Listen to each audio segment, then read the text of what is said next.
The last type of ionic compound that we're going to name involves a metal cation with a polyatomic ion. A polyatomic ion is an ion made up of more than one type of atom. You will be supplied with a table of the common polyatomic ions, so you don't need to memorize them. And I do want to point out that there is one polyatomic cation. It's ammonium ion, NH4+. So let's get into this. Let's go from symbols to names to start with. So we have Na2SO4. The game plan remains the same. The first thing you want to do is determine, is that first element a metal or a non-metal? So Na is on the left-hand side of the periodic table. It is a metal. It's sodium. Sodium is in group 1 or 2, so we're going to follow that path on our flow chart. All we need is the name of the metal, so sodium. So now in this case, we have to identify if the anion is a non-metal or a polyatomic ion. We can definitely see that it's a polyatomic ion because we have one S and 4 O's after our metal. That is many atoms. That is a polyatomic ion. So now we have to turn to our ion table and find SO4 on our ion table. It has sulfur in it, so look under the sulfur-containing polyatomic ions. You can see we have SO4 right there, happens to have a 2- charge, but the name of that ion is sulfate.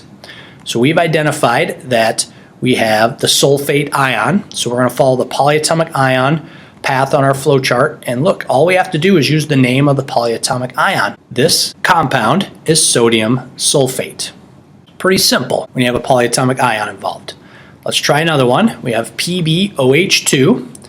So we got to find Pb on our table, and we will find it right over here, just left of the staircase, still a metal, but it is a transition metal, so we're going to have to follow the transition metal path on our flow chart.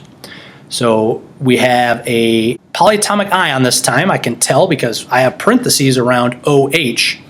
And so I have many atoms, O and H, that make up a anion in this case. The first thing I want to do is determine the charge on OH in this case, because I got to find the charge of my transition metal. So I got to find OH on my table. You could look under the oxygen-containing ions or the hydrogen-containing.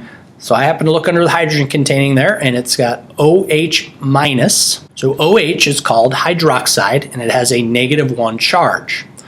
So now I could try to figure out what the transition state of lead is. So if I needed 2 OH minuses to balance the charge on the lead, that must mean lead is Pb2+.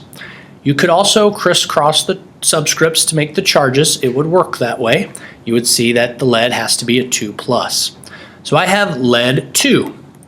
I've also already looked up my polyatomic ion, and all I have to do is use the name of the polyatomic ion. This is lead 2 hydroxide. Let's do a few examples of going from the name to the formula. So we have calcium carbonate. First thing we have to do is find calcium on the table, and it is in group 2. It is a metal to the left of the metalloids. So we're following the metal flow chart, and it's a group 1 or 2 metal. Write down the symbol of the metal cation with its charge. Well, since it's in group 2, it has a +2 charge, calcium 2+. Now we need to write down the symbol of the nonmetal or the polyatomic ion with the charge. Well, here we have carbonate.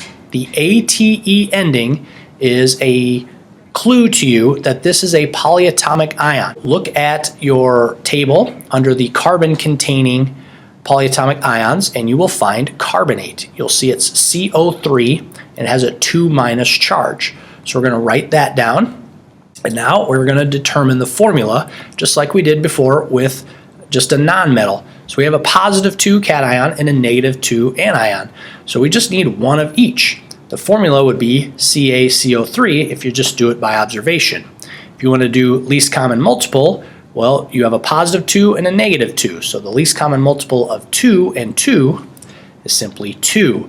So you got to multiply by a whole number to get a +2. Well, that whole number would be a 1. And you must multiply by a whole number to get a -2. Once again, you would multiply by 1. So we need one of each ion. So the formula would be CaCO3. You could also crisscross the charges. The 2 from calcium would become the subscript for carbonate. The 2 from the carbonate would be the subscript for calcium. You would get an initial formula that is incorrect. You can reduce these subscripts and simply get Ca CO3, which is the correct formula. Let's look at one final example, iron 3 nitrite. Iron is a transition metal. We can also tell because it has the Roman numeral after it. So we're going to follow the path for a transition metal. All we need to do is write down the symbol of the metal cation with its charge. So in this case, it'd be iron 3 plus. Now we need to look up the nonmetal or polyatomic ion. Once again, the ending will give it away. It's an ITE ending. An ITE ending also means a polyatomic ion. So it'll have nitrogen in it. So you want to find the nitrogen containing polyatomic ion called nitrite, and it is NO2 minus. So I'm going to write down NO2 minus, and now I'm going to try to determine the formula. So I can just do it by observation and see I'm going to need 3 negative charges to balance out the positive 3 that the cation has. So I'm going to need 3 NO2s. You can also do a least common multiple. You have a positive 3 and a negative 1. The least common multiple of 3 and 1 is 3. So you would need 1 Fe3 plus and 3 NO2 minuses. So that means the formula, you're going to need 3 of the NO2 minuses. Check out this little blurb right here.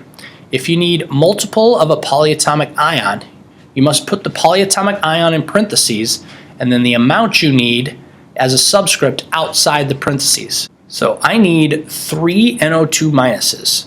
When you have to represent that in a formula, multiple of a polyatomic ion, you have to use parentheses around the polyatomic ion with a subscript outside the parentheses that tells you how many of that polyatomic ion you have. So common incorrect ways that I have seen students try to write this would be something like this, where you don't use parentheses, you just use a space between your subscripts. That is not right. I've also seen trying to multiply the subscript in and doing it incorrectly. So something like FeNO6, that would not be right, or FeN3O6, that is not right. I've also seen trying to put the amount of the polyatomic ion actually in the formula, something like Fe3NO2, that is not right. The proper way to represent this is using parentheses. So if you need multiple of a polyatomic ion, you put the polyatomic ion in parentheses and how many you need of that polyatomic ion as a subscript outside of the parentheses. Never mess with the actual formula of the polyatomic ion. You could also get this formula by crisscrossing. The 3 on the iron would become the subscript for NO2. The 1 on NO2 would become the subscript for Fe, and you'd still get FeNO2 3. Remember to make use of those parentheses when you're naming. The only way to get better at these is to practice. You should try that now.